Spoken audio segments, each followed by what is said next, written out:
Alright guys, welcome back.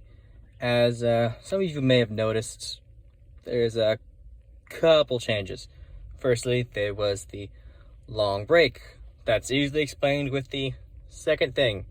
As some of you may have noticed, yeah, there was a reality shift. We now exist in an improbability. A convergence of realities that were never meant to converge have converged. To explain the reality is simply a universe hosting the SCP Foundation, one hosting the RPC Authority, an extent of the Backrooms sub-reality, and a similar sub-reality of that sub-reality known as liminal spaces have all combined.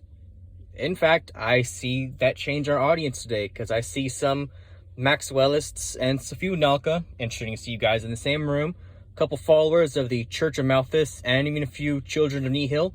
I hope I'm pronouncing that correctly. If not, please let me know. And even some mass maidens. Glad you guys could make it. And I see you back there. There's an RPC researcher here, and I recognize that face mask anywhere, buddy. Don't worry, I won't kick you out, because where would you go anyway? You shouldn't even exist here. Now, where is here? I'm not going to give too much detail in case prying ears are listening, but this is an enigmatic level of the backrooms. Hard to find, but thankfully easy to leave back to what I believe people in this sub-reality call the front rooms, also known as baseline reality, home. Now, since this reality shift, I've got my sources to expand their research and information on these new groups and locations. So I'm going to share some of my new research for this day, starting with my favorite new item that was brought to me, RPC-002, the Quantum Revolver.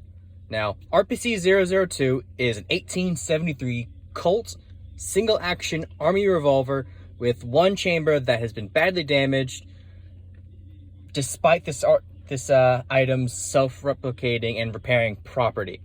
RPC-002 changes the molecular and chemical structure of whatever it shoots, as well as release a substantial amount of energy in the form of intense heat, which of course happens with molecular fission. For example, they shot a steel alloy bar, they being the RPC Authority, and it split into two of its main components in a very explosive manner, and left behind a little dust pile of the remaining components behind.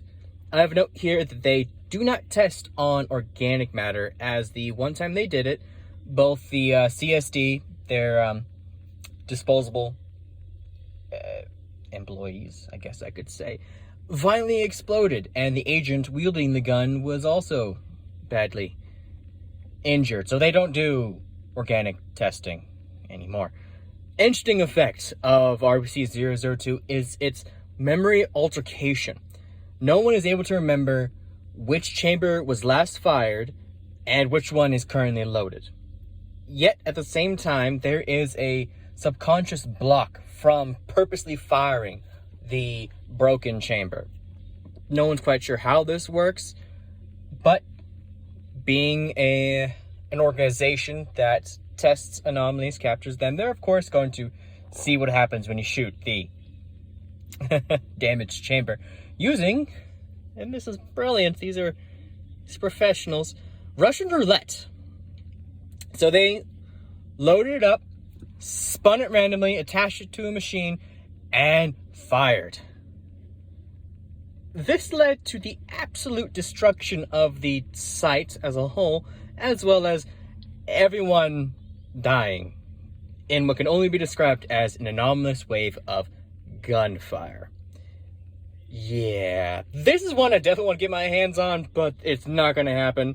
They currently have it locked up in Site 001 of the RPC Authority, not the SCP Authority, different Site 001, and I have no idea where, actually, either of those are. Well, that about wraps up this meeting for today. Thank you all for coming. Snacks and refreshments are in the back, and a suggestion box for any items, locations, or entities that you'd like for me to discuss, as well as a copy of this items file for your own study. Redactions and everything included, of course, because that's ended up just being how I got them. And enjoy. I will see you guys in the next session.